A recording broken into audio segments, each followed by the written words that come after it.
Welcome to the Learning and Teaching Committee update for January.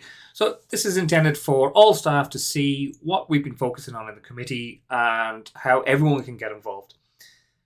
So for starters, linked to the school improvement plan, one of the questions we've been looking at is how well are we enabling learners to become independent learners? And this is a challenge for everyone in the school.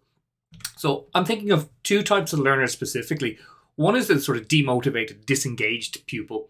And secondly, we're looking at what I would describe as a very needy pupil, the pupil that as soon as they come across a problem or a challenge, their hand shoots up in the air and they ask the teacher for help without attempting to solve that challenge or problem themselves. So we're hoping to help our learners to learn strategies. We looked at retrieval practice last year and approaches that will help them become more confident, more motivated, and enabled to tackle lots of different problems and situations. So there's a number of ways after the last workshop we did that we're looking at kind of solving this problem and moving towards the pupil on the right. The first one is what we're going to call effort and motivation pyramids. Now, the original example we saw was a pyramid. Our examples that we have now are not pyramids, so apologies for any confusion there.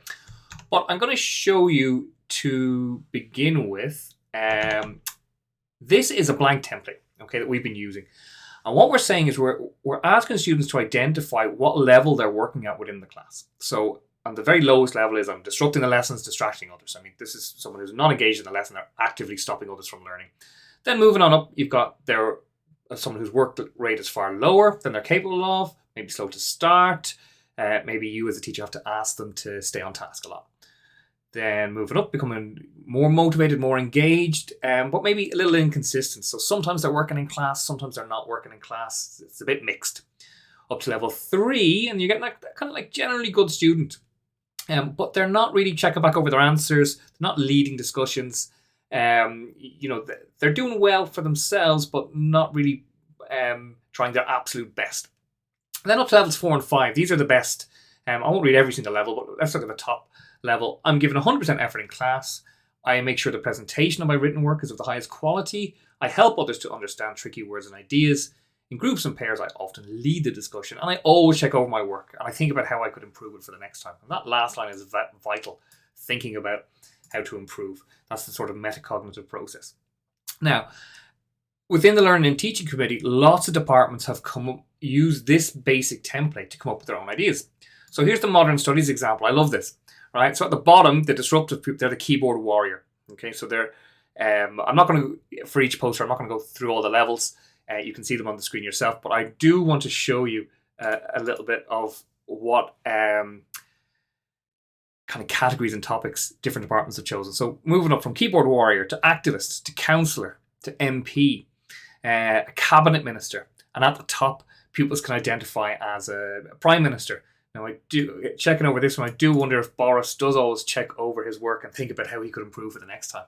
But this is an excellent resource, and it's been designed with modern studies in mind. Okay, so when it uses the same common language, but it's individualized for the subject, which is absolutely excellent. Here's an example from DT. They've actually taken my template and made it much, much better. So you can see they've color coded it, red, amber, and green. As well as the number levels, and again the lovely picture. So the lawnmower, barely an engine. I like these little descriptors, little to no performance, not going very far. So the wording is exactly the same, but here the approach is moving up through different engines, up through the Only Fools and Horses 3-wheeler, all the way up to a supercar at the top. This is the one I used in my class in English. We were studying a book that involved a character climbing Mount Everest. So rather than making it kind of all about more general in English, I made it very specific to this particular class and the novel we were studying. So we had Minecraft for I call it the Flatlands. Then we had the Campsies. Then we had Ben Lomond trying to keep the Scottish theme up to Ben Nevis. The mountains are getting gradually higher. Mont Blanc, all the way up to Mount Everest at the top. And again, the descriptors are the same. Now, how does this work in practice? Well, people should self-identify. You don't want to use it in this approach. You don't want to like kind of point it at people and say, you're only working on a level 2 today. You're only the Campsies or you're only Ben Lomond, right? The idea is that we ask pupils themselves, how do you think you're working today? And what's your evidence? And it's much better to ask them. Now, you can ask them to back it up Why do you think you're a level 3? Why do you think you're level 4? That's absolutely fine. But the idea is that the pupils themselves spend some time thinking about their own motivation, their own effort levels in the classroom. Now, there's loads of ways this can be used. I use it in the jotters. So I print them off in colour and staple them to the inside of the jotters.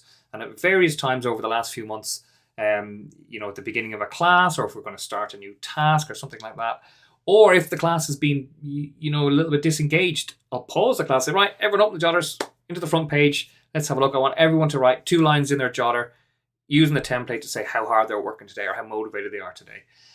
Other departments have used them as posters up on the classroom walls. You could project it onto the whiteboard. I also like the idea of using it as an exit pass, where pupils would have to write down just a couple of lines saying how well they're working today and where they would like to be in their next period, the next time they come and see you in class. Do they want to move up 1 level or 2 levels? They could write on the exit pass, what is it they're planning to do? So this is a good tool. I would say use it frequently, but with large gaps between those uses. So it's not something I use every day in class. I would perhaps look at it once a week, but not always at the same time. Okay, so I might use it twice 1 week. I might skip a week. I kind of try and judge when it's best, but the idea is to keep reminding the pupils that they can look at this at any stage. When you're taking the register, you can ask them to have a look at it, little things like that. And this is for the disengaged pupils, the pupils who have sort of decided they're not going to work very hard. They never remember to bring a pen or a pencil. They're the last to have their stuff out on the desk. So this is a tool to help them to identify that and to help them to improve and become more independent. And it should be done positively. Like, it's very light-hearted in my class when we use this tool. We have a laugh. They've actually challenged me and they've asked me what level I'm working at, and then I've had to do that out on the whiteboard myself. But all in good spirit.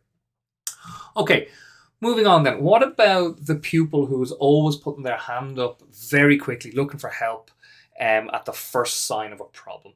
Well, we've been looking at something called 3 Before Me, or the 4Bs. They're essentially the same tool with 2 different names. Now, I'm going to show you some examples from different departments for this. So actually, this one is an example I got off the internet, but I think it illustrates it quite well. So there's 3 Before Me. So this is 3 things the pupil should do before they put their hand up to ask you a question. All right. So all of this is before they reach out to the teacher for assistance. So number 1, ask yourself, stop and think about the steps or instructions you've been given. Number 2, look for clues. Is there something on the board or the displays in the classroom which can help you? Can resources help you? Number 3, quietly ask a friend nearby for some help. And then, if those 3 have been exhausted and the pupil still needs help, then of course the teacher is still willing to assist. So if you're still unsure about these steps, you can now ask me. So again, this is a routine that we're trying to get the pupils into, that they don't routinely put their hand up at the first sign of difficulty, that they routinely challenge themselves first, exhaust their own resources and approaches, and then approach the teacher. So here's an example that was made up by the physics department. Lovely, nice and clear, and it's quite specific. You can see it uses the word calculations. That wouldn't work in an English classroom, but it works perfectly in physics. So while we can use common language, it's important that we tweak them and individualize them towards your personality as a teacher and the specific needs and knowledge requirements within your subject domain. So there's a nice example from physics, working through 3 things the pupils should do before they stick their hand up and start asking you questions. Now, this is an example sent to me from geography. So this is the 4B, same approach. So there's 3 things you do: brain, book, and buddy are the 3 things you do before you approach the boss. Now, we've had some discussion over, do we like that language? Do we want the teacher to be seen as the boss? But again, I think if it's light-hearted, there's no harm in it. You could always try and change it to something else. What I really like about this, when geography sent it to me, they showed how you can embed it just in a tiny, if you see the top right-hand corner, this is an example of a PowerPoint slide. In the top right-hand corner of a PowerPoint slide, or anywhere really, you can embed the brain, book, buddy, boss. So it just that little reminder to pupils that here are some steps, and these are the steps that are really kind of accomplished pupils, the ones whose metacognition is strong and they have good strategies. They do this automatically. They may not know it, they may not label it this way. What we're doing then is we're providing exemplars, frameworks, and we're being the model for those people who don't yet have those strategies to show them how to adopt them. Right, what do we need to know about 3 before me? It's kind of a primary school habit, I think. This is my own personal opinion here. It's a primary school habit of pupils coming in and putting their hand up to ask the teacher for help as soon as they get help. Now, I know primary schools do tons of work around independence as well. I'm not saying that, but you really notice, I think, the first years coming up, they're all dying to put their hand up, and they like that communication and connection to the teacher, and and it is an important link. But they do it so fast, right? I'd say within a nanosecond of an issue arising. So we're trying to build new routines, especially among the BGE pupils as soon as they come in, that promotes independence. So yes, they can still have that connection, that relationship with the teacher, but also at the same time developing more and more and more independence as a learner. Now, the third point was about allowing pupils to talk to each other. This is one I had to think about in my own class, because I'm relatively strict at times where I don't allow talking in my class during certain activities that, sort of demand pupils work on their own. And I've had to reevaluate this a little bit. So do we allow our pupils to ask each other for help in class? The reason this came up, I asked some of my pupils in second year, said, "Oh, we've tried this, sir, but we just get a stage. We just get a stage if we're talking now." Take out a huge pinch or fistful of salt. But I suppose it is something to think about. How do we know when people are just chatting with their friends off task, or how do we know when they're actually working together on a task? And for me, the only way to know is to walk around the classroom and eavesdrop and listen in and try and hear what they're talking about. But it's a discussion point. How much talking do you allow in your class? What's the right amount for you and your subject and your teaching personality? For me, I'm going to try and allow a little bit more, but I'm going to make a huge effort to make sure they're chatting about what I'd like them to chat about in terms of supporting each other and helping each other through the processes. And how do we remind pupils of this approach? Again, you could have this in your jotter. I like the top corner of the PowerPoint is a good idea. And I think a little and often is the best approach there. Okay, help desk. This is a third way to help make pupils more independent. So I've only one example here, although there's lots of it going on around the school. The example is from DT.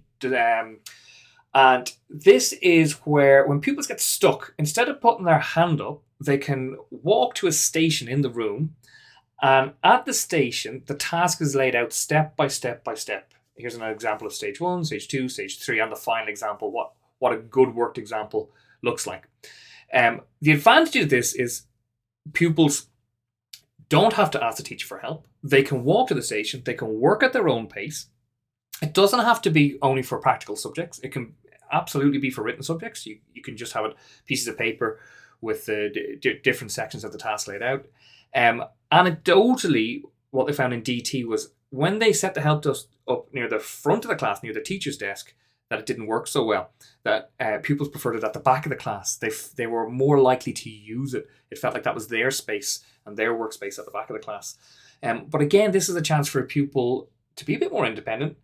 To get up, go to the station, and try and solve their own problem before going straight to the teacher. And again, I can't emphasize enough, this is a practical example, but can be used in absolutely any subject at all. And here I have an example. This is in use now. I've blurred out the pupil's head and face. I just don't want to identify them, but it's an active used part of the classroom. Now, if I come back here, what do we need to think about it? As I said, it seems to work better at the back of the class. And that's to do with how the pupils view the different areas of the class, which is very interesting. Can be used in absolutely any subject. Breaks the tasks down into stages. Now, what I would say is, again, how much walking around do you permit in your classroom? For me, that's a sort of a challenge to how I have been teaching in the last few years. Normally I would ask people to sort of put their hand up and ask if they're going to go to the bin or something like that. So when I set up a help desk station, it's going to challenge my sort of approach a little bit. I'm going to have to say, right, no, it is okay for the people to go and use. That's their space. That's their part of the classroom. But I mean, that's part of me adapting. So those are 3 quick and easy approaches we can do to make our learners start the journey to becoming more independent. Right, so 3 quick and easy routes to learner independence. Now, a second challenge question that we have in the school is how effectively do we share our individual and collective learning across the school. Now, this is very difficult to do at the best of times. During a pandemic, it's even worse. But I think we're doing it. I think we're doing it well. And this is the kind of question we will get asked if we're ever inspected. And I just want to show you how we're doing it at the moment. So we're using the workshops, first of all, and the learning and teaching committee are kind of in that bubble, are learning the new techniques, the learning strategies. We're practicing it in our own classrooms. We're feeding back to each other in the learning committee. I'm kind of collating the examples. And now this video, and hopefully in your DM that you're watching this, is us trying to share that in the wider school around all the departments. There's also, don't forget, there's the online learning and teaching hub that was set up last year. It still has all of the work that we did last year, particularly on retrieval practice. The Making Think Invisible stuff is interesting. I think the retrieval practice is very, very useful. So here's some screen grabs from the different courses. So there's Making Think Invisible, retrieval practice. You can see there's several, I can see 9, maybe 10 different examples of resources for retrieval practice, which are ideal maybe after Christmas, post prelim, as you're heading towards that intense revision part of the year. The retrieval practice approaches we did last year are worth revisiting, and there's an example of cops and robbers now, which is a retrieval practice skill. Okay, this is what we've been using in the learning and teaching committee. This is our sort of our hub where we keep all of our examples. Now I'm just going to hopefully see if I can find that there now. Yes, here it is. This is it actually on a live page. So if you wanted to go and look at the motivation and effort pyramids, if you're in the learning and teaching committee, they're all here. So there's examples from biology. I couldn't show them all. This video would be an hour long if I did. There's examples from maths. There's examples from art. You've also got the help desk and 3 Before Me. We did the learning grids. This is where some people looked at examples that were more akin to retrieval practice, but still it really helped the learners in terms of their independence. Now, I will share this with all staff very, very shortly. I'll make it available possibly on the SharePoint, but I'll email out the details. But it's just to let you know what we have available for all staff in the school to start investigating these practices and using them in their own classroom. Finally, I just want to say a massive, massive, huge thank you to everyone, particularly to the people on the Learning and Teaching Committee. I mean, it was a very intensive day when we were at the workshop, but I think it was incredibly valuable. We have another workshop coming up shortly. Everyone on the committee is, creating resources, trying them with their classrooms, sending them to me. And it's because of all that work that I'm able to show you these examples today in this video. And I'd like to thank everyone else outside of the Learning Committee in advance, because I know many of you will now see some of these, be interested, and want to try them in your classroom. So your first step is just give it a go. Download one of the ones we've already done in our departments. Adjust it if you want. Use it exactly the same as you want, but try it out with a high achieving senior class, a low achieving senior class, BGE class. Try the different approaches work in different scenarios. And lastly, I will, in a few months' time, I'll be sending out like a glow form to 2 separate ones. One to staff, just asking you which of these methods you found useful, which ones you recommend we keep using around the school, which ones you think we should ditch. And also to pupils, we'll be sending out just to a select few pupils, like a focus group, and we'll be asking them, have they heard any of this terminology or language in their classrooms? This is a way for us to see, is it spreading around the school in the way we think and we hope it is, or do I have to revisit how I communicate to you guys? But most of all, just a huge, huge, huge thank you. Okay, thanks very much.